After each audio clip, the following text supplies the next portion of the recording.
put money in a child's hand and say, go play. It's easy to put Jordans on a child and say, go play, I love you. A girl, it's easy to go put a weave in her head and say, baby, you look pretty, and go about your way. What's valuable is the time you spend, the time you put in with that child. That's when that child knows that he loves you. I mean, vice versa. The payoff. If my dad was still living now, guess what? He could never get out of me what I'm getting out of my son now. The putback. Telling your child how much you love them, how much you're glad that they're here, how much they mean to you. And the beautiful thing is, if you ever had this happen to you, when you're sitting down watching the game or whatever, and that baby of yours come crawling up in your lap. Anybody ever had that experience? Oh, yeah.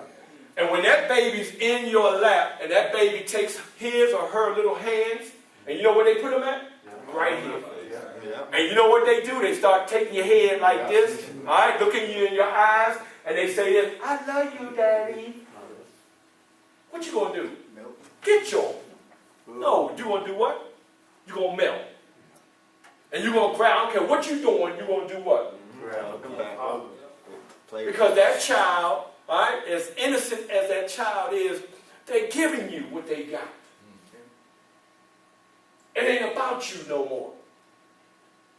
We didn't have cell phones back then when my son was coming up. We had pagers, and I had a big old gigantic one. I used to love that thing going.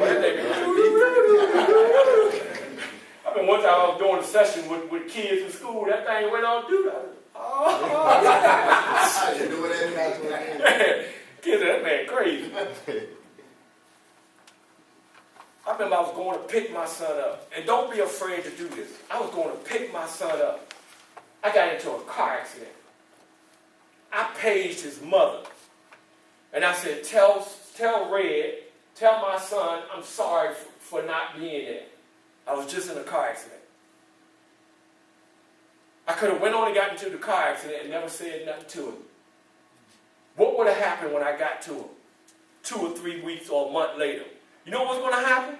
Daddy, I waited for you. You promised me. That's all they know. When you say, I promise you.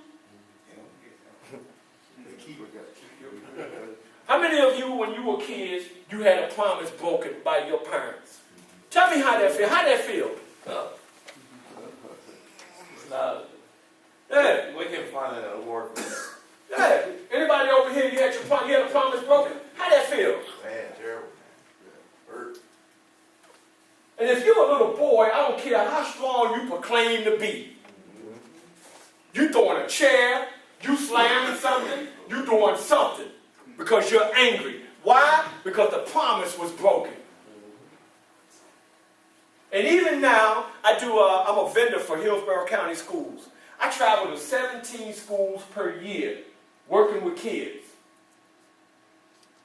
When the teacher come in and say, Mr. Dowridge, you don't have to come next week. I say, ma'am, no pun intended, I'm going to be here. Because that's part of the problem now. Most of these kids that I'm talking to, been broken. Promises. So what gives me the audacity to go stand before these kids and work with them and then leave them hanging? What gives me the audacity? I'm dead serious about this. I do an after school program with kids. You know what I told them yesterday? I said, when is Halloween? I put my foot in my mouth. I said, when is Halloween? They said 31st. I said, what day is that on? What day is Halloween on? Is it on a Friday? Saturday. So what is Thursday? The Thursday before Halloween. What is that? 29th? Yes. It's the 29th? All right. Yesterday, you know what I told those kids? I said, on the 29th, I put my foot in my mouth. I said, big man, on the 29th, we're going to have Halloween. They said, Mr. D, we're going to have Halloween? I said, we're going to have Halloween. They know I'm off the chain. I'm going to give me a Halloween costume. And I'm going in there with candy and everything. Because we're going to have Halloween. And I told them, if you don't come, you just miss out. Because the sparkle. How many of you ever seen the sparkle in your child's eyes? Oh, yeah. The sparkle. See, we have what's called endorphins in our bodies. How many of y'all know that? The endorphins, they drip down when we get happy. Our pupils enlarge. Think about those kids. If you break the promise that you done told them, I'm taking you to Busch Gardens, I'm taking you to Disney World, I'm taking you here, we're going to spend time. That child, you don't put that in their head. So what you think that child is looking for from you? Don't go back to that child and say, oh, we ain't going. Because what you done did, you done crushed that child. You done, and to be honest with you, you know where that child is going? That child is taking notes. And every time you go and you break a promise, you know what happens? It gets larger and larger. And you know what happened eventually? Your child comes out to be your worst enemy. Now you got to deal with your child lying to you. Now you got to deal with your child stealing from you. Now you got to deal with your child hanging with their peers more than they hang with you. You don't matter no more. Why? Because you broke too many essential promises. Real quick, I know my